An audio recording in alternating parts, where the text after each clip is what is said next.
असली हो या नकली, कहीं एजेंट तो नहीं बन गए। बौखलाहट का शिकार भारत अपने ही पायलट को शक की निगाहों से देखने लगा, जबकि भारतीय वजीर दिफा ने भी अछूतों जैसा बर्ताव करते हुए अभिनंदन को कई फुट दूर बिठाकर मुलाकात की।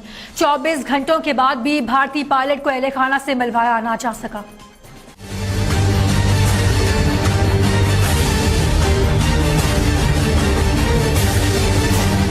कल के होनहार पायलट से आज अछूतों जैसा बर्ताव किया जा रहा है। भारतीय मीडिया जिसे हीरो बनाकर पेश करता रहा, उसे अपने ही मुल्क में शक की नजरों से देखा जाने लगा।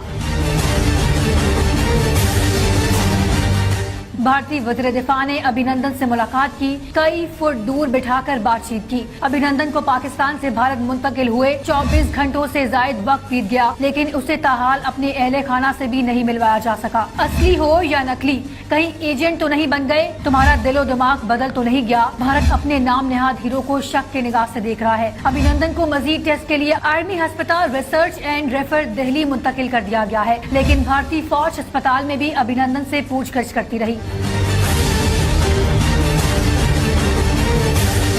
वाघा बॉर्डर पर भी भारतीय सिक्योरिटी फोर्सेस के जवानों की जानिब से अपने विंग कमांडर को सैल्यूट तक न करने पर मोदी सरकार को लेने के देने पड़ गए। वाघा बॉर्डर पर अभिनंदन के साथ नामुनासिब रवैये पर मोदी सरकार, जो पहले ही दबाव का शिकार थे, दोहरी तनकीद का निशाना बन गए हैं।